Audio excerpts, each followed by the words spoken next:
আমার বাড়ি উত্তর সাঁওতা, আমি জেলা যুব দলের আহ্বায়ক। মানে খালেদা জিয়া, তারেক রহমান, জিয়াউর রহমানের কথা বইলা বেড়াই, মানুষকে একটু, সাধারণ মানুষকে একটু সম্পৃক্ত করার চেষ্টা করি। কারণ 16 বছর তো কেউ আর ভোট টোট দিতে পারে নাই, এটা অত্যাচার দুঃশাসনের মধ্যে ছিল। তো সামনে একটা নির্বাচন আছে, আমাকে ঐক্যবদ্ধ থাকতে হইব। আমাকে একটা ভোটের লেগে কিন্তু খালেদা জিয়া 8 বছর জেল খাটছে।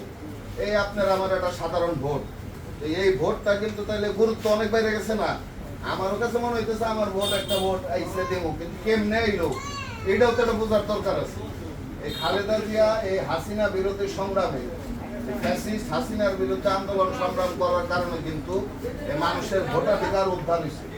তো আমরা সামনে একটা ভোট দিব ইনশাল্লাহ। আমরা ধানের পক্ষে আছি তো নাকি? ধানের শীর্ষে বাইরে তো আমরা কোনো কিছু চিন্তা করি না নাকি ভাই?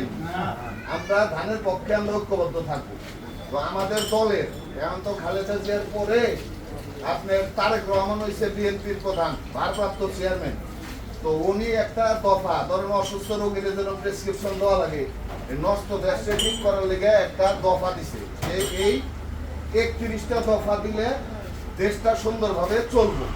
যে কারণে আপনার আমি এই 31 দফার প্রচারণার উদ্দেশ্যে বেরিয়েছি। 31 দফার ভিতরে কৃষকের কথা, শ্রমিকের কথা, বেকারের কথা, ছাত্রের কথা, মানে দেশের সব শ্রেণী পেশার মানুষের কথা আছে, যে কি করলে কার জন্য কি ভালো হবে আর রাষ্ট্রটা কিভাবে ভালো চলবে। তো যে কারণে আমার ঘুরে ঘুরে বলাই এবং আপনাদের, কিন্তু 31 দফা বলতে গেলে তো অনেক সময় লাগবে না? তো আমি আপনাকে ওই লিফলেট আকারে আমাকে আছে, ওই লিফলেটটা আপনাকে দিব। যারা আমরা পড়তে পারি তো করলাম, তাকে একটু অসুবিধা, তাকে প্রত্যেকবার কিন্তু আমার ভাই বোনেরা পড়াশোনার মধ্যেই আছে, তাই না? স্কুলে আছে, কলেজে আছে।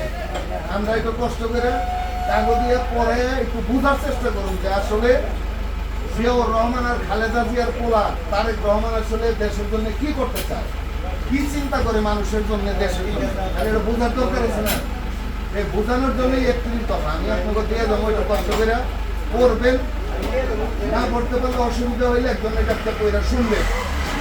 আর আপনারা তো এই 16 বছর ভোট তো কেউ আর দিতে পারেন নাই, অটোমেটিক্যালি ভোট হয়ে গেছে অটো। আমাদের যে এমপি আসছিল, মন্ত্রী আসছিল, এবারে তো 1000 কোটি টাকা দুর্নীতির দায়ে পড়ে গেছে হাসিনার সাথে সাথে। আমরা তো ভালো মানুষ চাই। 2001 থেকে 6 পর্যন্ত মন্নু কাকার দেখছেন, কম বেশি সবাই দেখছেন না? আমরা ওইরকম একটা পরিষ্কার মানুষ চাই, তাই না?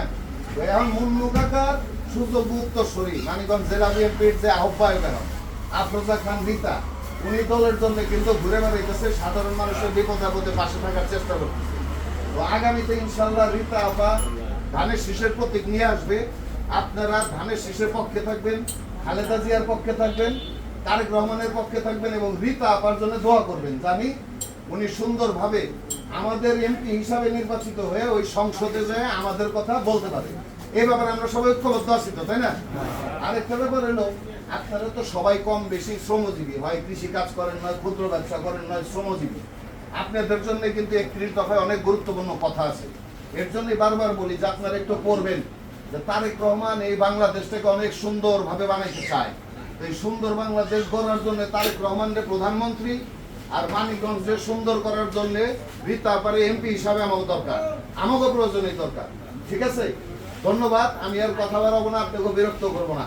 সালাম আলাইকুম। লিফলেটটা দেই একটু, হ্যাঁ, কষ্ট করে।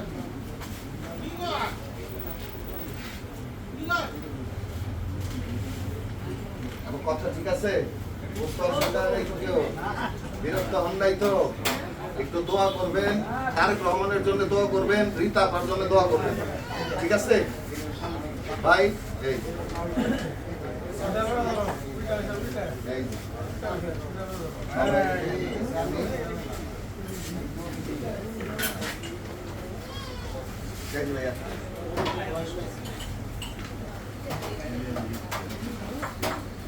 বিরক্ত করলাম, তারপরও মনের থেকে এই জিনিসটার পক্ষে থেকে সবাই একসাথে থেকে সবাই জন্যই ভালো। দেশ ভালো হইলে আমরা ভালো থাকবো, মানিকগঞ্জ ভালো থাকলে আমরা ভালো থাকবো। ভালো থাকতে গেলে ভালো নেতৃত্বের দরকার আছে। দেশের নেতৃত্ব যদি তারেক রহমানের হাতে আসে, ইনশাল্লাহ ভালো থাকবেন। হ্যাঁ, সবাই নিয়ে যাবেন, বাসায় দেখাইবেন, আমার ভাই বোনকে দেখাইবেন, আমার চাষি দেখাইবেন, ঠিক আছে? এই ভাই, আমি তাহলে